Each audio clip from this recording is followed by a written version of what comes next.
अस्सलाम वालेकुम जी। जी वालेकुम सलाम। जी क्या हाल है? सेहत ठीक है खाला? जी अल्लाह पाक का शुक्र दुआ अपनी खाला सुनाओ। क्या नाम तुसा ना? जी मेरा नाम श्रिया है। जी कुत्थे घर सुने?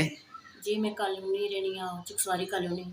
अच्छा ये गल दसो तुसा मी राती फ़ोन करता सी, क्या मामला सी सुनने वाला? जी एक नंबर आया हुआ ऊपर नंबर है पर वो कॉल करना बंदा धमकी देना चाह दिन थी। कॉल करना या व्हाट्सएप पर करना है? व्हाट्सअप कॉल करना हुआ जी क्या व्हाट्सअप करना ते है? फिर मैसेज करना फिर मुड़ी फेसबुक पर माड़े फोटो माड़े बच्चों ने चाड़ी छुड़ना पता को नहीं सी कि कुत्थों आंदे क्या जी किता तो चाड़ी छुड़ना तो ब्लैकमेल करना क्या? पैसे दियो ते ये दियो तो डिलीट करियो सो। तो मैं तुसां पर इतबार किया वै मैं शाबी शराज की फ़ोन करसा जी मैं से फ़ोन किया राती थोड़ा शायद बिजी होनी चाहिए जी। तो इस वजह से मैं तुसां पर इतबार है तुसां सब कुछ कर सकने था और कोई भी नहीं है। अच्छा गल बहुत खाला तुसा इस वाले दरखास्त दी है थाने? जी हाँ मैं कल राती 11 बजे गई सा कल दरखास्त यारम दी? दी है। जी हाँ। अच्छा इंशाल्लाह ज़ाहिर है नाज़रीन तुसीं पता होना चाहिए कि जेह्ड़ा सिस्टम होना साइबर क्राइम ना टाइम लगी जाना तो इंशाल्लाह असां भी SSP साहब की गुजारिश करने थाना चकसवाड़ी ने जेह्ड़े वर्कर उन्हें भी गुजारिश करना जेह्ड़ा नंबर खाला ने दित्ता इसने वाले गल करने ए नाज़रीन नंबर है 0316 670 6135। ये व्हाट्सअप बनता है इसलिए नाज़रीन अगर कोई बंदा इसने वाले नाज़रीन भी तफसील देसी मजीद तो उसने खिलाफ कार्रवाई करता हूँ मैं नाज़रीन कोई मैसेज पढ़े हाँ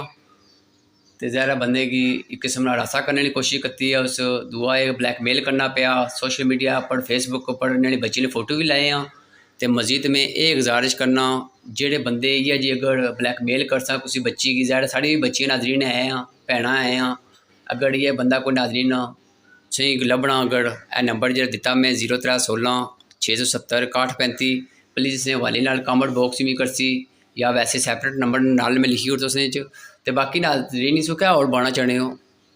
और मैं क्या बात सही कि असा गरीब जे बंदे हैं तो एक बंदा इस तरह ब्लैकमेल करना सही चल तो रोल नंबर लगे या कोई तो गल छोड़ बार बार तंग करना बार बार 4 दिन थी मैं तंग हुई तो फिर मैं दरखास्त दी है तो उनकी कोई पता नहीं क्या उससे प्लीज़ मैं रिक्वेस्ट करनी है शाबी शराज कि तुम हमारे इससे हमारे बच्चे हंसते मारते कुछ अगर कोई इन्ना हमारे बच्चे में कटा पता ना मैं जो नंबर दिता इसने पर जड़ा इस बंदे पर जड़ा गल है ये ज़िम्मेदार है ये जमदार है बंदा कि मैं और कुछ प्रैस ना कछ नहीं तुम कछ नहीं है तुम हमारे खुलते सिर माड़ा पुत्र पुत्री आया कुछ भी लगने हो तो प्लीज़ रिक्वेस्ट की माड़े बच्चों को घाटा बतावा ये बंदा जमदार है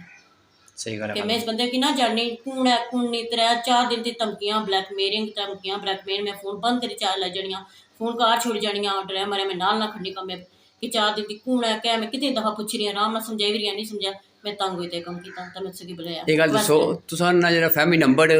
कुसै ग्रुपे श्रुपे च है कुसै अपने ना कुड़ी ने ना बच्चे क्लास माड़े फेल होई बच्चे या क्लास फेयर नहीं से माड़े नाड़े ने 2 कुड़ियां सन जी उन्हें गल्लां शल्लां करियां सन उन्हें कोई ग्रुप बनाया उस तरीके ना कोई ग्रुप च नंबर बाहर गया या क्या होया इस गल्ला कोई पता नहीं सही गल है इस गल्ला कोई पता नहीं उन्हें कुड़ियां ग्रुप ने वैसे में नंबर जो बच्चे के अपने के फोन ना देने के कार्टियां बच्चे माड़े पढ़ने इस वजह से माड़े मुड़े ना अपना फोन है बच्चे बुढ़े माड़े अपना फोन है सारे अपना फोन है माड़ी बच्ची गल करे तो माड़े फोन पर गल करी माड़े सामने गल करके नहीं इस लगा कोई गल नहीं है सही पर गल असं समझ नहीं इस फोन कुत्थों नंबर कड्ढिया कुत्थों आंदे सारा कुछ असें कोई पता नहीं। जेह्ड़े जेह्ड़े खाला ब्लैकमेलर होने ओह् कुत्थों कुत्थों नंबर कड्ढी किन्ने या आटोमैटिक रोंग लगी जाने मिसाले कोई लेडीज ने गल्ल बात करनी फोने पर फिर ओह् मजीद इसे करने पैने जेह्ड़ा अग्गें नेटवर्क होना बहुत बड़ा जी जी तो बाकी चलो SSP मीपर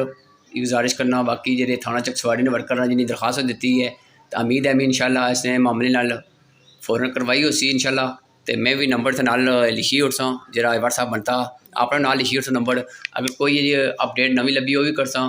होई सकना जितना थाने चकसवाड़ी ने असां सपोर्ट करा उनेंगी जेह्ड़ा बंदा ब्लैकमेल करना इसकी इंशाल्लाह जल्दी गिरफ्तार भी कराने इसकी सख्त सज़ा दिलाने ताकि मजीद और किसी धी भैन ने फोटो सोशल मीडिया पर ना चाढ़े जी ते बहुत लड़कियां जिसने फोटो चाड़े भी तुम तक तो रां जैसे पता ही कोई नहीं तुसें स्क्रीनशॉट भेजना ने स्क्रीन शॉट किया संग भेजना रहा जी सराना मैं इन्होंने कुड़ियां की धमकियां देना इन्होंने कुड़ियों को मैं गिनता पैसे किन्ना रहा जी पैसे दियो मैं कसने पैसे दिया सब तुम जानने पहचानने सब कोई पैसे ना देने तो ना कुछ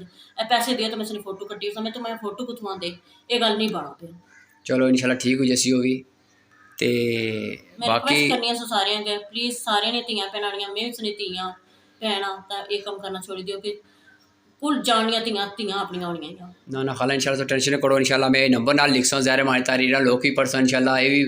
वीडियो भी दसी मैं ओड़े तुसें बहुत शुक्रगुजार हाँ शायद विश्वास कि तुम आए हो मैं सकी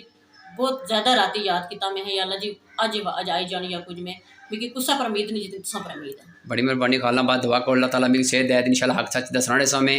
तो बाकी इंशाल्लाह सो इंसाफ लभसी SHO थाने चकसवाड़ी वक्ती ते तबादला हो गया उन्होंने जिन्हें सो दी इंशाल्लाह वो करसा एंड ओवर ठीक है शुक्रिया ਤੇ ਬਾਕੀ ਤੁਸੀਂ ਹੋਰ ਕਿਆ ਮੈਸੇਜ ਦੇਣਾ ਚਾਹੁੰਦੇ ਹੋ? मैं ये लानियाँ भुल जानियाँ धियाँ अपनियाँ धियाँ होनियाँ पर बंदा ये क्यों इस तरह करना पाहा नहीं चाहा नहीं जान नहीं पहचान नहीं जे थोड़ा रोन नंबर लगा तो माफ़ी मैं तो बंद कर छोड़ असा नंबर बाकी इसना बला करने तो उन्होंने नंबर आप करना कोई पता नहीं कौन है मैं कल ने फोन बंद करके रखे घर बस तंग जरा ऑन करो तो उसने मैसेज उल्टे फुलटे इसने जे तकने ने काबिल नहीं मैं भी किसी धी भैन उस माड़ी इज्जत छाड़ना पिया मैं जाननी ना पहचानी ना कोई पता नहीं ना कदा सवाल तुम घर गए ना आया अपना काम तो अपना कार अपना काम तो अपना कार चलो इंशाल्लाह ठीक हुई खाला ठीक है और कोई कॉल कर सो बंद करी ना मैं कोई नहीं शुक्रिया मेहरबानी तुम इतना 50 है जज़ाकल्लाह हमारे जो कुछ कर सको प्लीज़ रिक्वेस्ट है इंशाल्लाह जिस बेहतर ओके, जज़ाकल्लाह अल्लाह खैर। हाफिज़।